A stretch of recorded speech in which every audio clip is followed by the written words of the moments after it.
Yeah, I think last time was Romania. I was locked up there, didn't have any prospect of getting free, and now here I am in a movie studio in LA. You know what? I can't take a piss without getting an international incident. The level of stress and heat that's on your head when you are constantly going through life thinking, if I stop at this donut store and buy a donut, it's going to end up an international incident. Yeah, I didn't expect that. Clav and Nick, who I'd never met before, they wanted to stream, so we started streaming, and then they talked about it being Nick's first day in the club. I thought I'd have to go and check it out, and of course, it was an international incident. Look, I've never said anything positive about Israel in my life ever. But I think this whole anti-Semitic movement online, if we're going to actually truthfully address it as professionals, has it gotten out of control? I'm not sure. If I walk down the street and someone comes up to me and says, "Hey, Andrew, hey, I'm a huge fan. Hi, I'm from Israel." I'm gonna say, "Okay, can I have a picture?" "Sure." Am I supposed to punch them in the face? Am I supposed to pull out a knife and stab them? Well, that's what people want me to do, right? If someone comes up to me and says, "Hey, Israel's government is justified in their genocide," I can say, "No, they're not.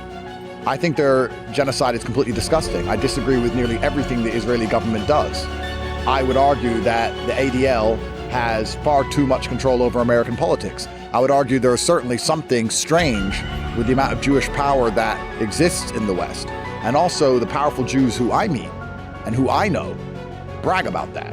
They're not ashamed of that. They actually say, you know, if you say to a Jew as a non-Jewish person, you control everything, they say you're anti-Semitic. But when you sit with them in private, they're like, we control everything. And they think it's funny. So all of that, I've been very clear on my positions, but people seem to believe I should just, I don't know, walk around and randomly attack any man who comes up to me who hints that he might have visited Israel at some point.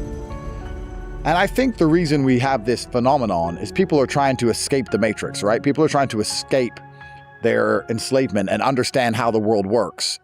But the pendulum swings both ways. People are waking up and saying, I don't understand why my life is shit. And then they're researching online and going, my life is shit because of the Jews.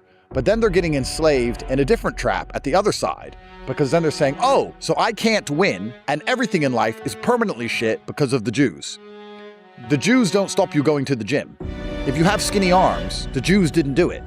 But there are people on the internet who will argue, yes, they did, because Jews have convinced us to be demoralized, and my dog bit me because a Jew told it to. And it goes so far the other way that they haven't escaped any prison. They're back in a new prison, which is blaming the Jews for everything. So there's certainly some valid arguments, and I've been very clear on what those arguments are. But I have to be very honest with this anti-Semitic crap. I have to be very honest. And maybe Nick Fuentes and Dan Bilzerian and people who are more extreme than me will disagree. I'm not sure. But I believe Dan Bilzerian had Jewish business partners. I don't know what Nick would do. But if I came to film a movie in Hollywood, in a movie studio, and I got paid $100 million and I'm making a movie, and halfway through I find out that one of the 300 people who work for the film crew is Jewish, am I supposed to stop making the movie? Because according to the anti-Semitics on the internet, I should instantly do a salute and walk off and give all the money back. And it's very interesting these people pretend to have these views, because none of these people have suffered for their views. They don't even have real accounts. They don't even have their face or their name on their account. They haven't been to jail. They haven't been locked in their house. They haven't had death threats. They haven't had the government try and take their children from them. They haven't had all of their money stolen. They haven't had anything bad happen to them, but they expect you as a famous person to martyr yourself. And I guess the real question is, do they actually genuinely expect that, or do they just want that? When they say, Andrew, you should have doubled down, you should have done a salute. When they asked, you should have gone up to the Miami mayor and said, hail, and, you know, I'm going to kill every Jew I see. That's what you should have done, Andrew, or you sold out. They don't expect that. They want it because it's entertaining. We live in a world now where everyone is so bored and so numb, and watching a famous, important A-list celebrity like myself martyr himself. For the same reason I'd have a huge stream if I set myself on fire. Hi guys, decided to commit suicide today. I'm going to set myself on fire. I'd break the records. So they want me to go out and commit suicide. And I have to be honest, although I think the ADL have too much influence, although I disagree with everything the Israeli government have done, although I think the genocide in Palestine was one of the most disgusting things we've ever seen. If I was filming a movie with 300 film crew and one of them was Jewish, no, I wouldn't quit the movie. If a man comes up to me and shows me respect and he's Jewish, I'm not going to punch him in the face. I'm going to treat him with respect because he shows me respect. Perhaps I'm not anti-Semitic enough for the internet anymore. I don't know. But I'm not going to change and bend on my views because there's a whole bunch of people who think I should. And I'd like to actually talk to Nick about this and understand his point of view on this. I wonder what he would do in those scenarios. But I'm a big person. And I'm not an internet streaming clown. I'm a genuine A-list celebrity. In fact, I've been told multiple times by many different people that I am literally the most famous man in the world. I was Googled man in the world, and after being locked in my house for 3 years, I thought, you know, everyone's over Andrew Tate, maybe it's all over, no one cares. I can't go anywhere. If I walk down the street, I am flooded in every city on the planet, everywhere I go. Today I met Chinese Trump. You've seen Chinese Trump? No. No, he's a Chinese guy who does Trump impressions. I just met him coincidentally here in LA. And he says, you have no idea how famous you are in China. I was like, in China? He goes, no Westerners are famous in China, but you are. It's like, am I? I met Steven Seagal's son, who told me that his school project, or the school project of all the young men in his school, was about me. And he goes to school in Ulaanbaatar, Mongolia. Like, I can't go anywhere. So I am literally one of the most famous people on the planet. I'm not some nobody streamer who can do these silly things. I have very important things going on. I make hundreds of millions of dollars. I have to work with all sorts of people. And some of them are Jewish. That's fine. They know my point of view on Israel. They know my point of view on the genocide.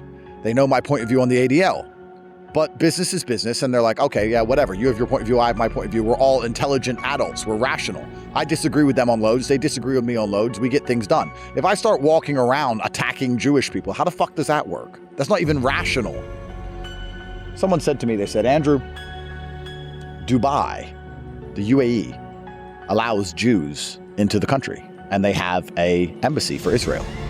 So you can either be the UAE and get business done while publicly opposing the Israeli government and get things done and be a rational actor, or you can be some extreme country, which makes you a poor little shithole. And I think these streamers just have nothing to lose. They don't understand how the world works. They're not actually famous like I am. They haven't been around enough or been offered anything of significance to truly understand how you must negotiate life as a man, and they've not suffered for their views. If these people online screaming hail every 5 seconds and doing the salute and saying we need to gas all the Jews, if any of them mattered, they wouldn't be online anymore. Absolutely he has. Nick is someone who has suffered, which is why I respect Nick, which is why Nick, after the outrage of this little clip, said, I totally understand Andrew's position. Because Nick is a smart person. But then there were some other streamers who were pretending that what I did was somehow wrong. But that's because they're nobodies. Nobodies, of course, have a view.